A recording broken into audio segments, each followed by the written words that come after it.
Yeah, good morning, everybody. I would like to introduce myself. I am engineer Chibuike John Wankwo. I'm a student of the university, and my presentation in the engineering optimization and technology management is with Apple.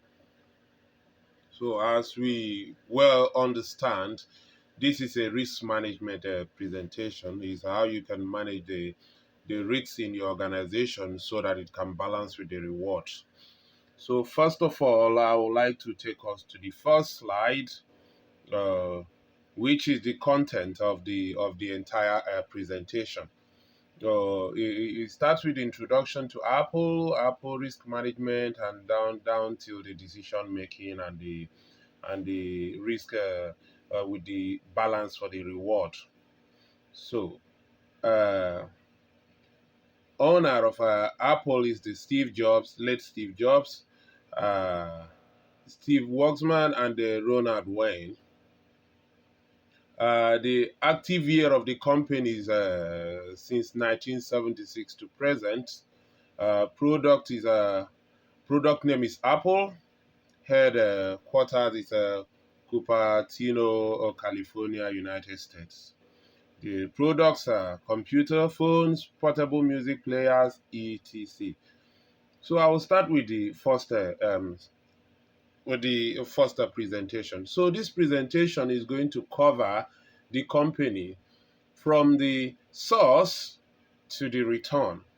So the source I'm talking about is where both the design and development is carried out, research and development is carried out during the design process, all the findings, everything that gives them the model of what they want, or will I use the word, the prototype of what they are going to produce. So then I'll proceed to the manufacturing, which is in China, where all the manufacturing of the Apple product is done. A company called the Foxconn does this for Apple. They are contractors that does this for Apple. So warehousing is about the storage, distribution is about the online shops, shop retailers, and everything. Then the return is what they make from it to continue with their existence. So at first, I will show us the risk matrix. Okay, the risk matrix here is what Apple is using.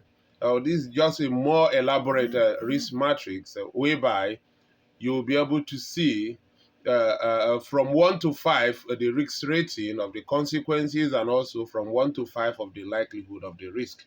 So, like I stated in my explanations here, it will be discovered that the risk itself is on the green, the yellow, the orange, and the red. So, going with my cursor, the green here indicates that it is safe to do the job, and the rating is from 1 to 3. Anything within that range simply means that it is safe to do the job. The yellow side is a moderate risk. You can do the job, no doubt. If you can bring the risks down to green, better. But if you're doing it in a moderate risk, you have to be a bit more careful and cautious on what you're doing. So the rating is from 4 to 7. Thirdly, we have the orange. The orange is a high risk, though not very high, but it's a high risk. So before a job can be carried out here, the risks and the mitigating measures has to be in place to bring it down to green, the best, or maybe at most the yellow for it to be done. The red is actually a no-go area, but you can actually bring the risks down to yellow and green before the job can be done. If not, the job cannot be done. So I'll now move to the sixth slides, where I did the risk assessment for the sourcing. Now, what I'm trying to explain here is that for the sourcing, we have risks such as cost and project budget, where we did in our previous in our main reports about trying to use the proper end value management to you know to control our budget so that we can be successful in our job. So you can see that the cost, project, and budget, it's the likelihood is 3. And why do I rate it 3? I rated it 3 because there's a likelihood of over budgeting if we do not do our research very well, if we do not do the calculation very well and monitor every stage of the project. There is a risk of us running into excess costs, excess time, and all these things. Time means money, and then our project will not be profitable. So the severity of the risk is actually very high, because when once you do not do your job very well, you will discover that you will run into a loss and the company might fold or go into bankrupt. That is why the severity is very high. I rated it 5. So if you calculate this to 3 times 5, it gives you 15. And that is already in the red zone. So that means we can do that job, except we employ the mitigating measures. And what are the mitigating measures? Is the use of the proper end value management practice, having sufficient funds before starting a project, and use of qualified persons to do the job. When all this is done, the likelihood after the mitigation will be brought down to 1. Because why? We have gotten trained personnel, end value management, and everything. So likelihood of this happening, it's now reduced to 1 because we have measures in place.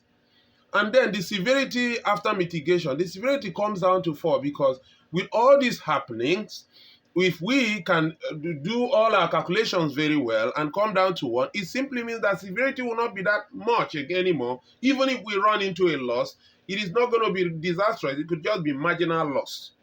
So that's why I have 4 for it. It came down from 5 to 4. And if we do 1 times 4, it's 4. It's back to the green zone or the yellow zone. So this means the job can be carried out. Then secondly is the customer impact. So the customer's impact in this situation is far less, because during that period, we don't really have much to do with customers anyways. It is just it's just we sourcing our things and doing that. We don't have much to do with customers. So it's actually green. Understand? But the likelihood of it happening is just 2. Is unlikely, and the severity is nothing, because we don't really have anything or much to do with customers. So you can see that it's 2 here and it's 2 there, because there is no mitigating measures anymore. So it remains the same. HR resource requirement. Yes, HR, they control the people you bring in, the competency of the people you bring in. So the likelihood of it getting wrong if you have the wrong set of people is 3. It's high. And the severity is 4. It's more higher, because if you have the wrong set of people employed in the company, you're going to run at a loss. So this gives us the orange, which means there is high risk here. And then we have to employ the mitigating measures or corrective action, which is employ a competent HR and so on and so forth. And then after we have done all this, without taking much of our time, the likelihood become 1. And the severity is down to 3. And then we have 3. It's green. So it worked down through the organizational impact, the quality control, down to the security. I'll treat this because it's red. So the security likelihood is 4. Why is it 4? When they are sourcing for their stuff, they have to go to different places, and most of those places are not safe. Yes, there is a lot of security breach in everything they are doing, both in the exposing their prototype and so on, and even having attack, like let's say some places in like, for instance, if they have something to source in Ukraine that is war, there is a lot of things that could go wrong. So the severity is high, it's 5. And you see it's 20, red, it's a no-go area. So mitigating measure, one of them is for them to source their stores from areas that are relatively safe. That is the increased security in the area of operation, good communication, at least in case of any security breach, you can call out for help, 911, across several areas of operation. So now the likelihood becomes 2, because they have selected the area of the operation, and the severity still remains high, because if the security is breached, it will still cause problem. And now it brings us down to 10. So this means it cannot be done in certain areas. They have to select their area of operation before this job can be carried out. If that is not done, they can't do the job.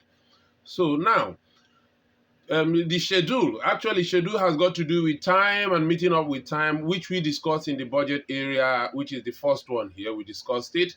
So you can see that If we don't do everything right on time the way it should be, we might run into excess time, which is excess since time is money. And it brings us to 6. Training on time management and event planning, which is what we're talking about in 1 here, will help us to bring the likelihood to 1, and the severity will also come down to 3, because even if we are running out of time, it's not going to be much because we have trained personnel there, and it comes to 3, which means we can do the job. So I will also show us for the risk assessment on production. Few things changed. If you check very well here, you will see that the production budget is what I took in this case. Production contractors impact. This actually is very important because it's got lots of reds on it. This is happening in China, so there are lots of things bound to go wrong with a third-party contractor who is doing their production. So I tried to eliminate those risks, and then we still came down to a figure that is workable for us. So you can see from down to quality and everything. And then moving also to sorry, 1 minute. To warehousing is where it is being stored. Security becomes a very important aspect there. That's why we have red. Damaging, injury, and everything due to the logistics and everything becomes a very important aspect. That is why it's 20. But after the mitigating measures, you can see that we are good to go here.